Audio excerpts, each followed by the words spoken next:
today I have a really fun tip and technique for you. We are going to do the rock and roll technique. This is a really simple technique that adds a lot of flair to your stamped images, and I personally love it, and it's something I just don't do very often. I kind of learned about it when I first started stamping, and then you know how that is one of the things that you just kind of forget to do. And so today we're going to make a really cute card showing the rock and roll technique, and we will chat a little bit about how there are some different options for doing this technique. It's a really great technique, especially for beginners, but it's something great for those of us who have been stamping for a really long time too. So let's go stamp it out and see how it goes. Okay, so here's all the supplies we're gonna use. We've got the Filled with Flowers bundle. This is going to be available June 3rd.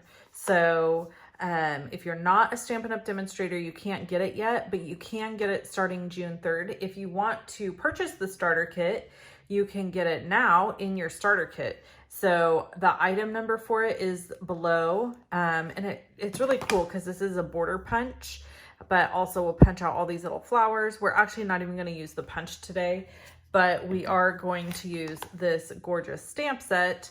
So we're going to use that. And then we're also going to use the Here's a Card stamp set for this sentiment.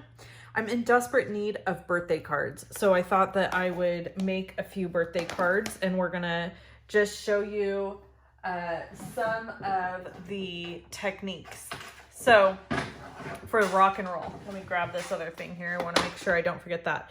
Okay, so we're using Shaded Spruce and Granny Apple Green and Poppy Parade and Mango Melody.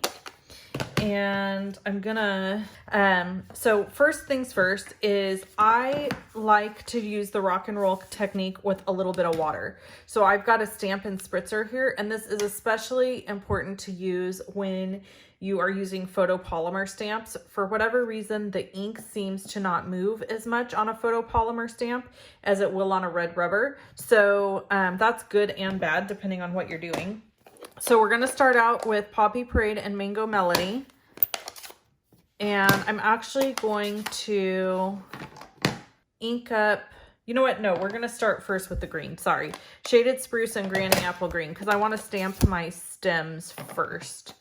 So I've got these two inks. I've got my stem piece here.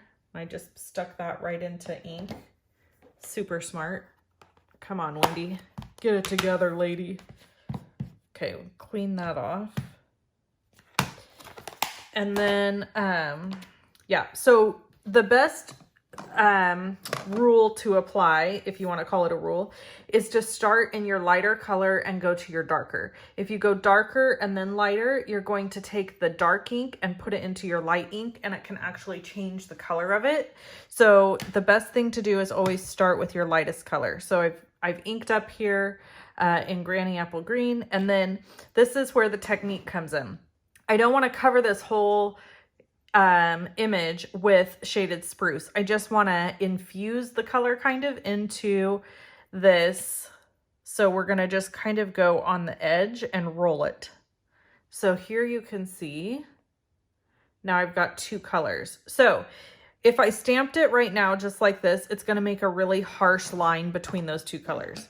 So what I like to do is take my spritzer. These are really inexpensive, and two come in a pack. I have one full of water and one full of rubbing alcohol, so I can use it for different techniques. So we're gonna just spritz the stamp. Oh, gotta actually point it towards the stamp. That helps. And then you can see the color start to move. And if you tilt the stamp, it will pull and move the color even more. So I'm just kind of giving it a second here to let it meld and move into there. And then you're just gonna stamp it wherever you want the image to be.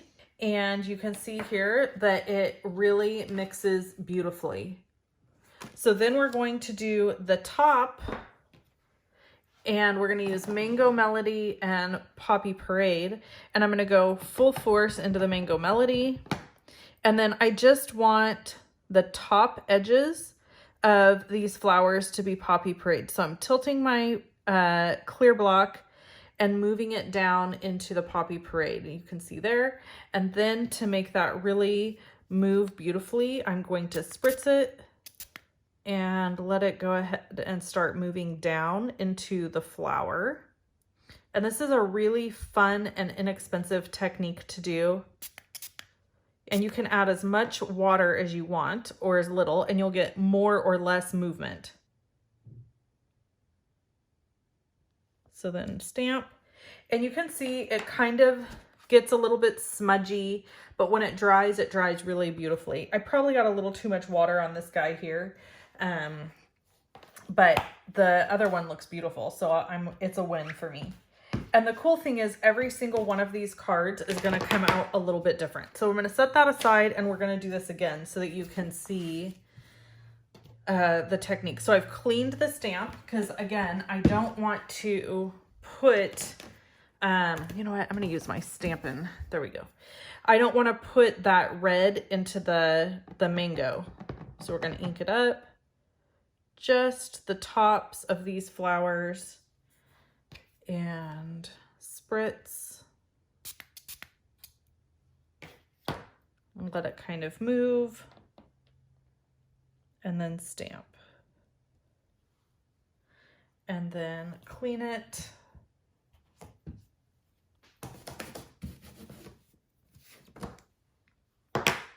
And then we're going to use the bottom part again. And this time I'm going to rock it on both edges. So I've got two sides inked there. And then we're going to stamp it. Beautiful, right? I just love how these turn out because they're different every single time. So now I want to show you another way to do this. So this isn't so much rocking and rolling, but it's the same type of idea. So we're going to take our Whisper White card base and we're going to take our clean stamp and we're going to ink it up with the Granny Apple Green. And I'm going to grab a sponge dauber and go into the shaded spruce and just dab this around. Breathe on it to get it nice and moist. I hate that word, by the way. And now you've kind of got this image that's a little bit, I kind of went a little overboard with the Granny Apple Green, but you can still see the different colors in there. It's really beautiful. So on the next one, I'll try to do a little bit better job. And then we're going to go into the Mango Melody, ink it up really solid. And then we're going to use a sponge dauber to go in and add to the edges and maybe even the center a little bit. There we go. And then a hot breath and stamp. And look at that. How gorgeous is that? It's just so pretty. Turns out so beautiful. So this is the difference. You can see here, these have a little bit more of a watercolor look, and this is a little bit more controlled. I personally like a more controlled look because that's my personality. I tend to, I'm a type A-er. What can I say? So we're gonna ink up again in Mango Melody, go in again with some poppy, get those where we want them. Sorry about my dog whining. She sees, let's clean it. She sees my daughter outside and so she's whining. And I'm recording this video like in real time instead of doing a voiceover. So you're just gonna have to hear all the things that happen in the background. All right, so this one's a little better on color with the stem. I was able to control that a little bit better. Okay, so we're gonna finish the cards off. I've already pre-cut a bunch of these guys. These are, let's get some of this ink out of the way. These are from the Stitched So Sweetly dies, which are awesome. And then my happy birthday sentiment is from Here's a Card. So we're just gonna stamp that down. And then we're just gonna do a super easy, Truby, stop. Sorry guys. We're gonna do a super easy layer here, just to kind of add to this. So that's Poppy Parade, and it's cut at 3/4 of an inch by 4 1/4. And then this little strip is cut at 1/4 of an inch by 4 1/4. And I'm using my favorite glue. I just love this glue. And we're just gonna add that strip down on top. Oh, you stinker. There we go. And then we've got our sentiment that we've stamped, and we're gonna pop that up on dimensionals. I love dimensionals. They are one of my favorite things to use. So we're just gonna kind of offset that, and then we're gonna go in and add a few rhinestones because rhinestones are the best. And I don't know where I want to add them. Let's see. We'll add one here. This guy's just dangling all over the place. And here. And here. And then that's it. That's the whole card. And you can see I got a little smudge here. I have this great tool, and I'll link to it below the video. This is not from Stampin' Up. I got it on Amazon. It's a mono sand and rubber eraser. So one end is rubber for pencils, and this end is sand. So a lot of times you can use it on paper and pick up. It almost basically like sands the paper off. And there you go. So you never even knew a little ink splotch was there. So let's make one more. And we'll do one of the watercolor ones. And we're just doing the exact same thing. Whenever I create cards, I usually try to create multiples at one time. Saves me a lot of time. And it also makes me feel like getting all the products out was worth it. Does that sound funny? So while I finish creating these cards, we'll have a little story time. So I don't know if I'm going to be able to get through this whole story whilst I finish these cards, but I'm going to try. So we have chickens. Most of you who follow me regularly know this. And we had a lot of issues with getting new baby chicks. And I'm not even going to go into all of that because there was like epic disaster one after another. Long story short, we ended up with one baby chicken left that a mom would not take on. So I ended up having to raise it inside the house. This proved to be a complete and utter insanity thing. So my dog was obsessed with the one that's whining right now. Truby, stop. She was obsessed with getting to the chicken. Even though she doesn't kill them, she just likes to play with them. So it was in our spare bedroom, and she constantly was trying to get into the spare bedroom. And then we raised it in the spare bedroom in a cage, and it wasn't bad when it was tiny, but as it got bigger and bigger, it started stinking and being really gross. So finally I decided, okay, I can't do this anymore. I'm gonna move the chicken in with the bigger chickens. So I took her out, put her in the coop, and this chicken has already been attacked once when she was smaller and I had to bring her into the house. So I put her in the coop, and within like 2 hours, I saw her being attacked, had to rescue her. And because we've like had her in the house, she's very used to people. So as soon as I went into the cage to rescue her, she like came running at me like, thank you, saving me. You're saving me.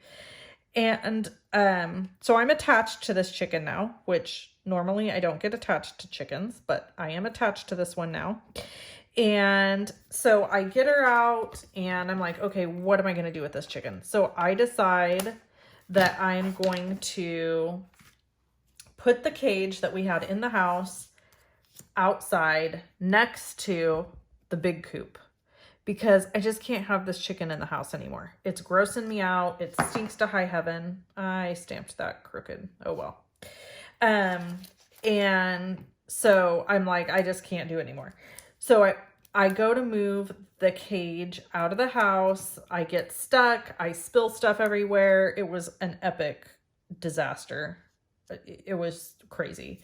So I get the cage finally settled, moved outside, put the chicken out there, put a little like bar thing in the coop so that the chicken can get up on it so it can roost, because I don't think it's ever learned to roost. So last night I go out and it's finally settled in and it's roosting. It's up on its roost. That's what chickens are supposed to do at night. They're supposed to get up on a roost. So she was up on her roost and I was super happy. So I keep saying she, because I'm holding out hope. However, when I moved her yesterday, I noticed that she had an extra toe and talon. That, folks, means that she is probably a he. So I am now attached to this chicken, which we've named Chip, and I'm fairly certain it's a rooster, which means we are going to have to either find a home for it or dispatch it, because we can't have a rooster in town, because once they start crowing, they wake everybody up, and at like 4 a.m, and we live in the country, but we do live in town. So there is a city ordinance against roosters in town. So I'm now waiting to find out if it's going to start crowing. It's got a ways to go before it starts crowing, but I will know because I've had this happen before. I will know right away. So I'm pretty sure it's a rooster. I'm pretty devastated because I've spent all this time and energy raising this stupid chicken in the house and giving it all this love and attention because it was being attacked by the other chickens. And it loves me. It like runs up to me. And so now I'm going to be faced with a very difficult decision, I fear. Why? We are having zero luck with chickens lately. Just zero. Zero, zero, zero. Okay, so there's the cards. They are all done. They are beautiful, I think. So simple, but really pretty. The rock and roll technique, super, super fun. It's great with any images that are solid. So any images like this that are solid, really great to use and fun to do images with like this. So I hope you try it and let me know how yours turn out. And I hope you have an awesome day. If you want to purchase any of the products you saw here, you can order at shoplovinstampin.com. There are links below the video for everything I've used today, including stuff that's not Stampin' Up, like the little eraser. And I'll catch you in the next video. Bye.